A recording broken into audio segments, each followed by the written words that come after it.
আসসালামু আলাইকুম। তৌফিক খান তুষার এই প্লেয়ারটাকে নজরে রাখতে হবে। দর্শকরা তো অবশ্যই নজরে রাখবেন, সেই সঙ্গে সিলেক্টর মহোদয়দের দৃষ্টিও আকর্ষণ করছে যে এই প্লেয়ারটাকে একটু নজরে রাখবেন। এই প্লেয়ারটা সর্বপ্রথম আমার নজরে এসেছিল ঢাকা প্রিমিয়ার ডিভিশন ক্রিকেট লিগে, তার আগেও ঢাকা প্রথম বিভাগ ক্রিকেট লিগ যে বছরটাতে আমি খেলেছিলাম সেই বছরটাতেও তৌফিক খান তুষার ঢাকা প্রথম বিভাগ ক্রিকেট লিগ খেলেছেন। ছক্কা মারতে পারেন, জায়গায় দাঁড়িয়ে ছক্কা মারতে পারেন, সেটা আমার একদম প্রথম দৃষ্টিতে। আমি যখন প্রথম বিভাগ ক্রিকেট লিগের সময় তৌফিক খান তুষারকে দেখেছি তখন আমার কাছে মনে হয়েছে যে কিছু কিছু ব্যাটসম্যান থাকেন না যে ফুটওয়ার্ক হয়তো বা অতটা শার্প থাকে না, কিন্তু টাইমিংটা খুব ভালো থাকে, হ্যান্ড আই কোঅর্ডিনেশনটা খুব ভালো, জায়গায় দাঁড়িয়ে বড় বড় শট খেলতে পারে।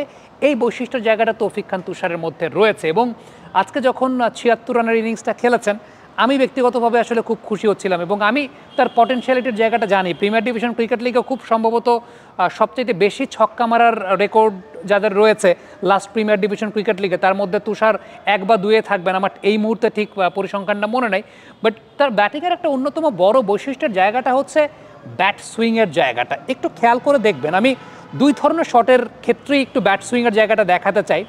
নর্মালি আমরা যেটা জানি যে যখন একজন batsman square of the wicket shot খেলবেন তখন ব্যাট সুইং বা ব্যাটের ফুল রোটেশন বা ব্যাটের ফুল সুইংটা খুব গুরুত্বপূর্ণ, কিন্তু তুষারের শটের পাওয়ারের পেছনে অন্যতম বড় কারণের জায়গাটা তুষার যখন ভি জোনে খেলছেন, আপনি যদি তখনও খেয়াল করে দেখেন, আমরা লং অফে তার একটা শটকে দেখাই, যখন ভি জোনে খেলছেন লং অফ দিয়ে খেলছেন তখনও ব্যাটের সুইংটা কিন্তু ফুল রোটেশন অফ দ্য ব্যাট যাচ্ছে।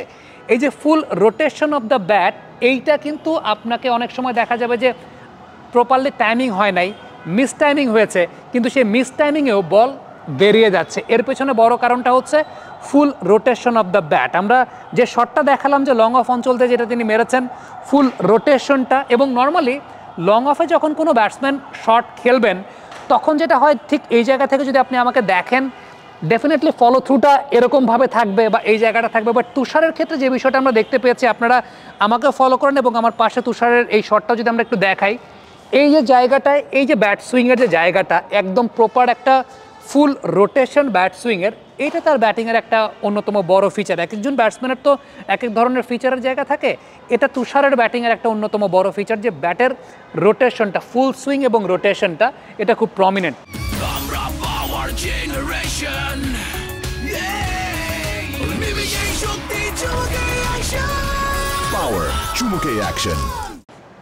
Square of the wicket pull শটগুলো যখন খেলেছেন তখন আপনি আরও ভালো মতো খেয়াল করবেন যে যখন শট খেলছেন ব্যাটের এন্ডিং পজিশনটা কোথায়, অর্থাৎ রোটেট হয়ে এন্ড কোথায় করছে, এন্ডটা কিন্তু বডির পেছনে করছে।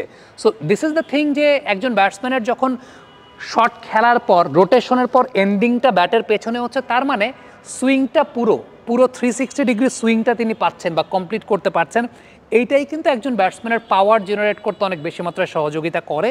এবং আমি একটু আগে বলছিলাম যে মিস টাইমিং শটেও অনেক সময় বল বেরিয়ে যায়, বা জোরের সঙ্গে স্ল্যাশ যেহেতু করেন মিস টাইম শটও বল বেরিয়ে যেতে বাধ্য হয়। এর পেছনে সবচেয়ে বড় কারণের জায়গাটা হচ্ছে ওই যে ব্যাট সুইংয়ের জায়গাটা। আমি বলবো না যে ফুটওয়ার্ক ওয়াইজ তুষার খুব টেকনিক্যালি শার্প ব্যাটসম্যান, এই টাইপের ব্যাটসম্যানরা ফুটওয়ার্ক ওয়াইজ খুব টেকনিক্যালি শার্প হন না, এই টাইপের ব্যাটসম্যানরা ব্যাট সুইং এবং হ্যান্ড আই কোঅর্ডিনেশনে খেলেন।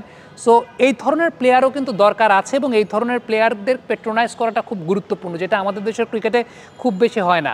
বারবার এনসিএল টি-20-র মতো আরও একটা ডোমেস্টিক টি-20 টুর্নামেন্টের প্রয়োজনীয়তার কথা সবসময় বলে এসেছি এই কারণে যে এই প্লেয়াররা গেম টাইমটা পাবে। The most important thing is game time এবং তাদের ট্যালেন্টটাকে এক্সপোজ করা। এখন ফ্যাক্টের জায়গা হচ্ছে এইখান থেকে আপনি যে ধরনের ব্যাটারদেরকে পাচ্ছেন, ভালো উইকেটে খেলা হচ্ছে, ব্যাটাররাও ভালো করছেন, এই ব্যাটারদেরকে নিয়ে আপনি ভবিষ্যতে কি পরিকল্পনায় যাচ্ছেন, টি-20 ক্রিকেটটাকে আলাদা করে আপনি কতটুকু গুরুত্ব দিচ্ছেন, এই টি-20টাকে নিয়ে আপনি আলাদা করে একটা ব্রাঞ্চ অফ প্লেয়ার্সদেরকে রেডি করতে পারছেন কিনা বা আলাদা করে একটা স্কিল ক্যাম্প করতে পারছেন কিনা, সেটাও কিন্তু খুব গুরুত্বপূর্ণ। আদারওয়াইজ এই টাইপের টুর্নামেন্টের আউটকাম কিন্তু হবে না। এখন আপনি ম্যাচ খেলালেন, ম্যাচ খেলানোর পর একটা সিজন গেল, বাট এটার আউটকাম এখান থেকে কিছু প্লেয়ার বাছাই করে তাদের জন্য একটা আলাদা স্কিল ট্রেনিংয়ের ক্যাম্পের ব্যবস্থা যদি করা যায়, বাংলাদেশ ক্রিকেট বোর্ড যদি করে, আমার কাছে মনে হয় আমরা জিসানকে দেখেছি, আমরা আরিফুলকে দেখেছি, আমরা তৌফিক খান তুষারকে আজকে দেখলাম, আরও নতুন ব্যাটসম্যানদেরকে আমরা হয়তো বা দেখবো যারা হয়তো বা লাইমলাইটে আসবেন।